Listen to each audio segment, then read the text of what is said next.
E não deu para o Santos assumir a liderança do Campeonato Brasileiro. Fomos derrotados pelo Goiás jogando fora de casa e mais uma vez o Santos como visitante encontrando dificuldades. O Santos que foi derrotado por um gol de pênalti, vamos falar sobre isso, mas o Santos deu tudo que o técnico Jair Ventura gosta, que é jogar fechadinho e por uma bola. O Goiás até que foi para cima do Santos, né, no comecinho do jogo, conseguiu o pênalti ali aos 19 minutos do primeiro tempo, e depois que acabou fazendo, né, esse primeiro gol e único de pênalti, o time do Goiás entregou a bola para o Santos com quase 70% da posse de bola no jogo, né, de forma geral, mas aquela posse de bola enganosa, né? Pouco de fato o Santos criou o perigo para a equipe do Goiás. O Santos até teve mais finalizações, o Goiás teve 10, o Santos 18, mas um Santos que encontrou muita dificuldade para conseguir vencer fora de casa e de fato assumir a liderança, né? O Santos com essa derrota caiu para a quinta colocação. E vamos falar principalmente da questão da escalação do Santos, porque para mim esse foi o grande X da questão que fez com que o Santos não conseguisse sair com a vitória. O Santos que teve algumas mudanças aí, principalmente a entrada do Angulo e a entrada do Velasquez, né? Aliás, a volta do Michael e a permanência do Velasquez, né? O Bauerman acabou ficando no banco de reservas, mais pela questão de desgaste físico, né? Ele que vem sendo titular aí nas últimas partidas. Só que a estratégia do técnico do Santos, Fabian Bustos, eu particularmente não gostei. Inclusive, quero saber a opinião de vocês aqui nos comentários. Nájilo, o que você mudaria nessa escalação? Não teria colocado o Angulo juntamente com Marcos Leonardo e Léo Batistão, porque acho que um acaba anulando o outro.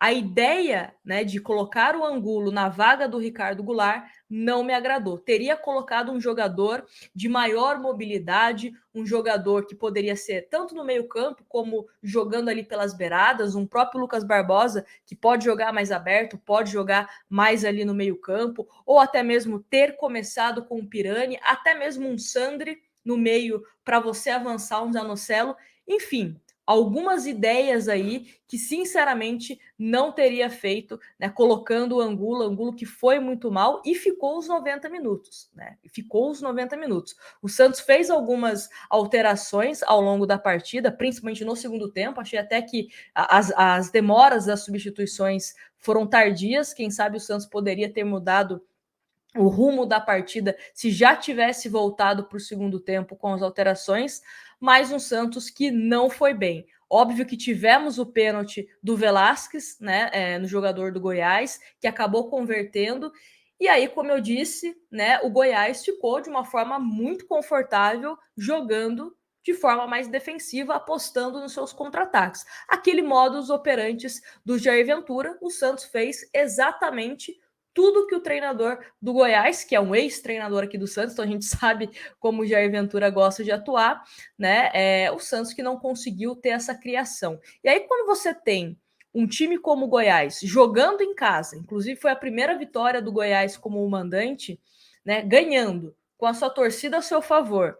E totalmente defensivo, com vários jogadores atrás, time do Goiás também fazendo várias faltas para parar o jogo, né? Então, várias faltinhas. Tivemos também alguma cera, né? Tudo jogador do Goiás caía no chão e ficava por alguns minutos, enfim. Então, foi uma situação perfeita. E aí, quando você tá nessa posição, não adianta aí você querer mudar alguma coisa, querer povoar o seu meio-campo, né? Colocou o Sandri, colocou o próprio Pirani, o Pirani mais ali para o finalzinho do segundo tempo, não adianta. A estratégia começou errada. Até quem acompanha aqui o nosso canal, a gente sempre faz uma live, né? Aguardando a escalação, e foi uma estratégia que, na minha visão, foi equivocada. Né? Volto a falar.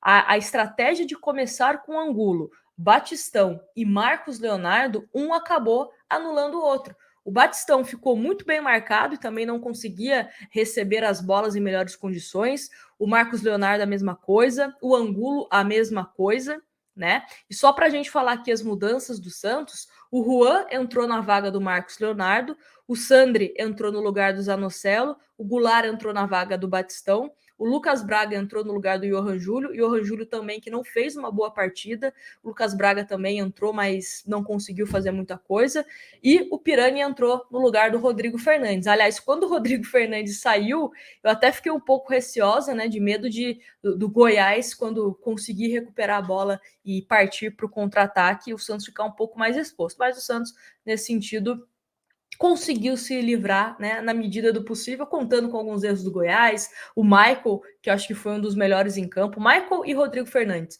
Eu acho que nesse jogo aí, onde não tivemos jogadores atuando em alto nível, eu acho que os melhores aí foram Rodrigo Fernandes e Michael. Mas o Santos que teve mais finalizações, isso de uma certa forma pode ser um ponto positivo? Sim, mais finalizações mesmo que levaram perigo não foram tanto. Né? É mais aquilo que a gente sempre fala. Às vezes é mais uma finalização de finaliza da onde que dá, mas poucas mesmo aí que de fato levaram perigo para o goleiro do Goiás, né? O Tadeu. E as finalizações que o Santos sofreu, 10 no total. O João Paulo também fez algumas defesas ali, mas nada, né, do João Paulo extremamente exigido, sair como craque do jogo ou coisa do tipo. Mas acho que essa vitória da equipe do Goiás, essa ausência de pontuação, vamos colocar assim nessa partida, a gente pode colocar, obviamente, na conta do Bustos. Teve um comentário muito bom, agora esqueço, me perdoe se você estiver assistindo aqui, lá na live pós-jogo, que foi o seguinte: não ganhamos por conta do Bustos e perdemos por conta do Velasquez, né? Porque ele acabou fazendo o pênalti e a equipe do Goiás fez o seu gol. Mas é isso. Agora o próximo jogo do Santos é a partida contra o União La Calera, onde o Santos precisa da vitória, né? É um jogo completamente direto da Sul-Americana. Se vencer, encaminha a classificação. E aí, no final de semana, no sábado, o Santos pega o Ceará na Arena Barueri. Então, ingressos já começando a ser comercializados aí nessa segunda-feira. Então, quem quiser apoiar o Santos na Arena Barueri, já fica de olho aí nessa questão das vendas. E vamos ver, né, como que o Santos se desenvolve aí jogando em casa. Como visitante, o Santos segue apenas com uma vitória conquistada com o Fabian Bustos. E na Vila Belmiro, Santos invicto, ganhando de todo mundo. Vamos ver se a gente consegue melhorar um pouquinho fora de casa e manter bem, né, jogando na Vila Belmiro. Agora deixo vocês com a entrevista coletiva do técnico Fabian Bustos. Já adianto, tá? Gostei que ele enxergou um jogo parecido com o que a gente está falando aqui. Reconheceu que o Santos não jogou bem, reconheceu que o Santos não teve tantas oportunidades assim de gol. Então achei o técnico do Santos, Fabian Bustos, bem consciente na entrevista coletiva, que deixo agora com vocês. Grande abraço e a gente se vê no próximo vídeo. Uma análise sua do plano de jogo de hoje, o que obviamente não funcionou na sua opinião e que lições uma partida como essa deixam para o Santos. Boa noite.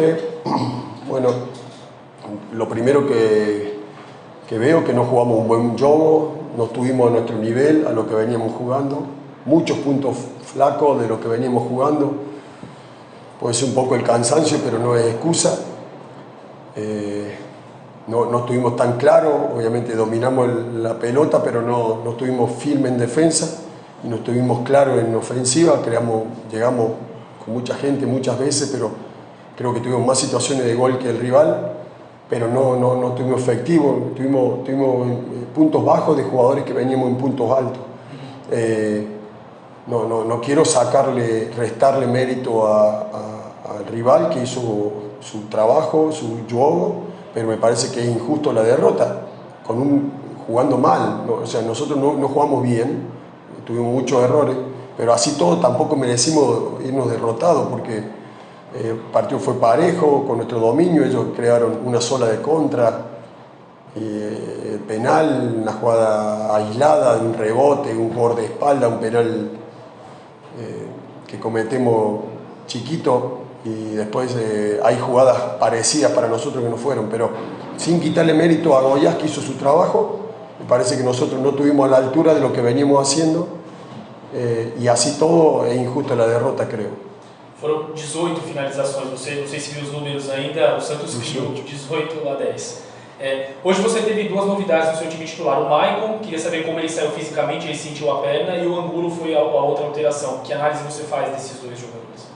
Bueno, Maicon, veníamos jugando muy seguido y Maicon estaba con una molestia, lo preservamos la semana quarta-feira para partido importante para hoy, que también era un juego importante.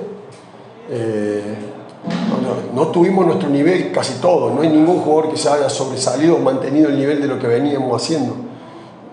Un ejemplo, por izquierda creo que tuvimos 23 cruzamientos y solamente 5 fueron buenos. O sea, cuando vos no jugás un buen juego, cuando no le creás la superioridad, conseguís poner a jugadores en posición ofensiva con chance de habilitar para convertir goles y no estamos claros, no estamos finos, obviamente terminamos errando porque nos faltó finalización, hicimos muchas finalizaciones pero sin efectividad, nos faltó sensibilidad para mejores cruzamientos, asociaciones mejores.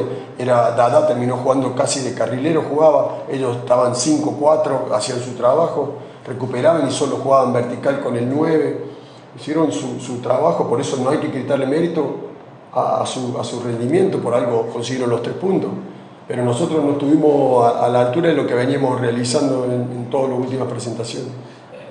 Que lição uma partida como hoje deixa para o Santos pensando na sequência da temporada? Um jogo que exige muita paciência de um time que sai atrás, precisa tentar. Como a paciência de repente pode ser exercitada assim?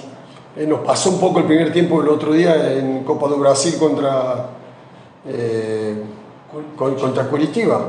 El primer tiempo lo dominamos, lo teníamos, pero no teníamos paciencia. Y hoy nos faltó lo mismo. Puede ser hoy un poco el cansancio de lo que venimos arrastrando.